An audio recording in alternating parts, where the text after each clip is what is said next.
Welcome, everyone, to this episode of the Palmetto Guardian. I'm Sergeant Chelsea Baker. And I'm Sergeant Tim Andrews. And today we have a familiar face back with us. If you would like to introduce yourself to those who are listening as well as watching. Yeah, my name's Ivey Hatfield. I am a contractor, and I serve as the Risk Reduction Coordinator for the South Carolina Guard. Awesome. So can you kind of talk a little bit about what that encompasses? Because I know before, whenever you were on the podcast, you had a different title. So could you explain a little bit about what you're doing now? Yeah. So what my program does is we oversee the substance abuse efforts as far as prevention training, case management, referrals for soldiers or family members that are struggling with substance use disorders.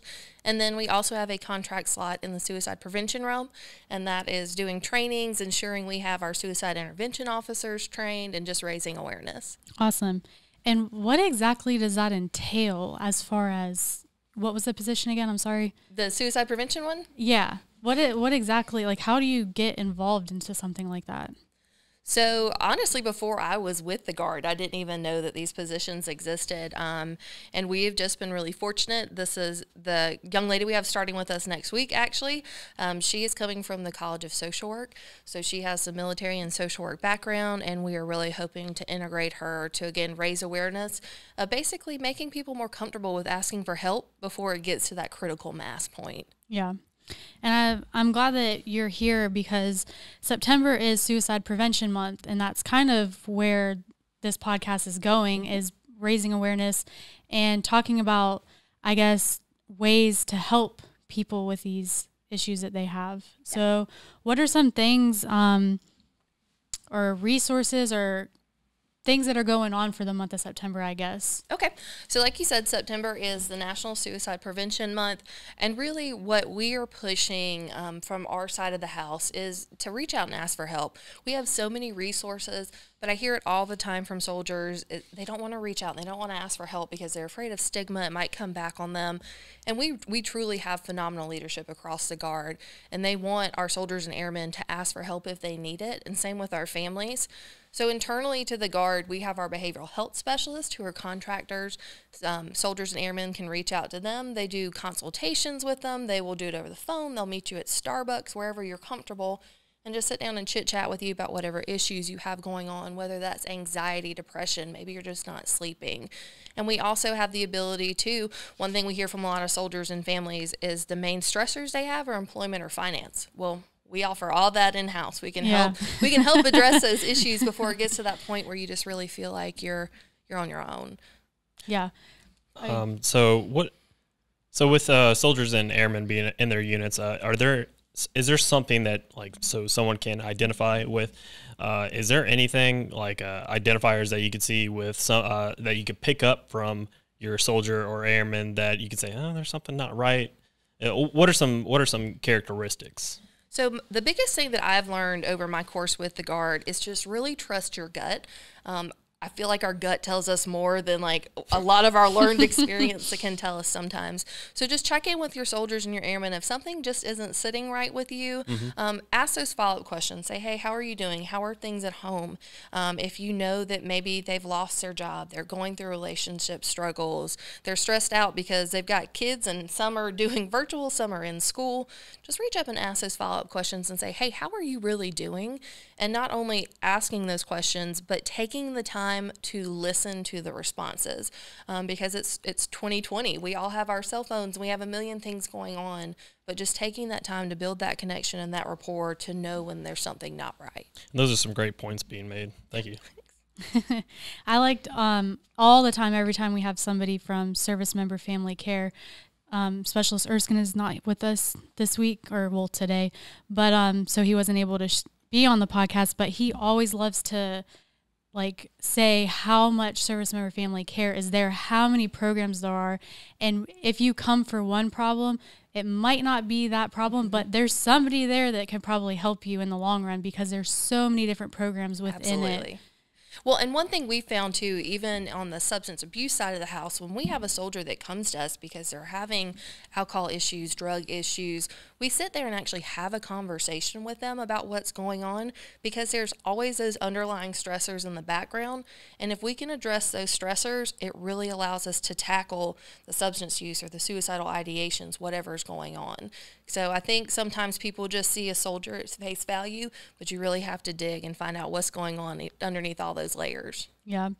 And also, sometimes it might just be that, like you were saying, the stigma and all that earlier, that maybe they just don't feel comfortable going to their leadership or their squad leaders, their platoon sergeants, because they're afraid of repercussions for their military career side. So coming and talking to a civilian, and that could allow them to be more willing to talk to somebody and figure out what the underlying issue is, and also to find out what help they really need. And definitely. And one thing I always like to point out, especially when you're dealing with me, someone on my team, we're contractors. So if you come up to me and say, hey, I'm just having issues sleeping, that conversation stays with us. It doesn't ever escalate to anybody else. We don't have to report it to your command that you're talking to us. The only time we have to kind of break that confidentiality is if it becomes a duty to warn and you say, I'm having immediate thoughts of harming myself or harming somebody else.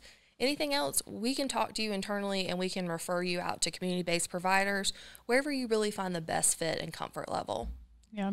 And also to go back with how Andrews was asking about the signs for it, what are ways that if people see the signs can approach, whether it's leadership, family members, friends, how can people have that conversation? What are some easy icebreakers, I guess, that, because some people, whenever you're trying to ask them questions, they might get defensive or they might lash back because they don't want to admit that they have an issue. So how can somebody have that hard conversation with these soldiers, airmen, family members, civilians, just anybody?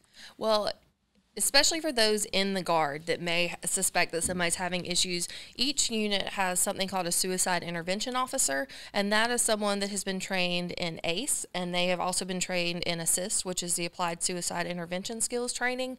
So they're the ones that are super familiar with having those conversations. So reach out to those resources. You can even contact myself, any of our behavioral health staff, and we can kind of do like mock interventions with people. I've had multiple people call or text and say, hey, I need to have this conversation. But truly it breaks down to just sitting there, making sure your body language is correct, because we all know if somebody crosses their arms, they're shutting you off.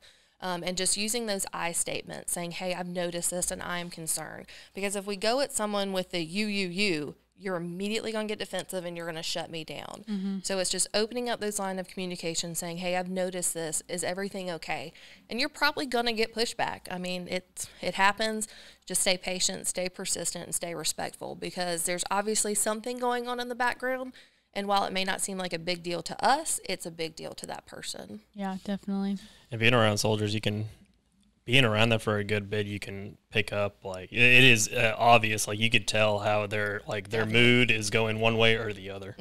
Definitely. And like I said, trust that gut, because especially at the unit, you know your soldiers, you know the people you drill with, you know your battle buddies, and you know when something's off, and just follow up and follow the cues, because sometimes they may say things like, hey, I'm just really down, I'm giving away stuff. Follow up those cues with a question and be like, hey, how is everything actually going? Yeah. Now, with September being Suicide Prevention Month, are there other things that are going to be going on throughout the month to raise awareness as far as with your department? I know that you guys used to be able to have events and stuff like that, but with COVID and everything, it's made it a little bit more difficult. But is there anything that's going to be going on throughout the month, I guess? COVID's kind of put a damper in our plan. We usually do a walk. The American Foundation for Suicide Prevention usually does walks. I believe everything is kind of halted right now because of COVID and social distancing.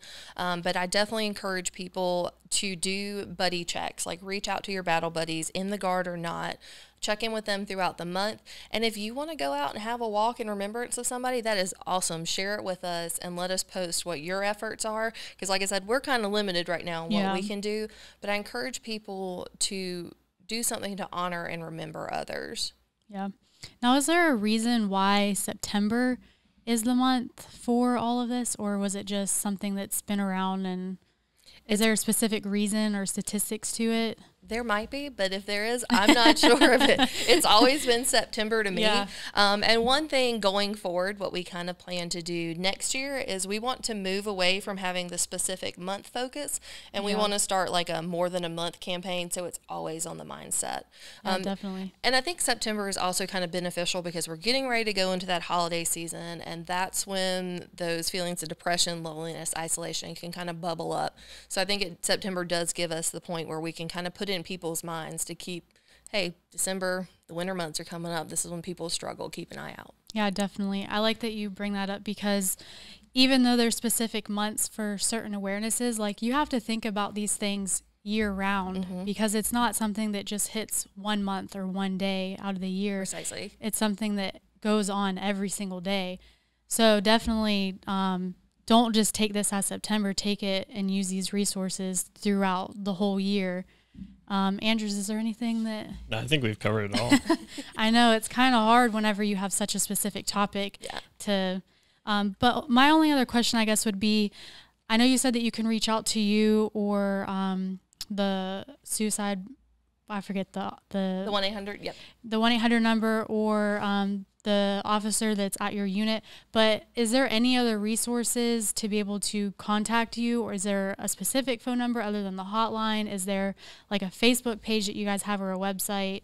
Yes, or where they can get more information? Yes, we have a South Carolina National Guard Suicide Prevention Facebook page.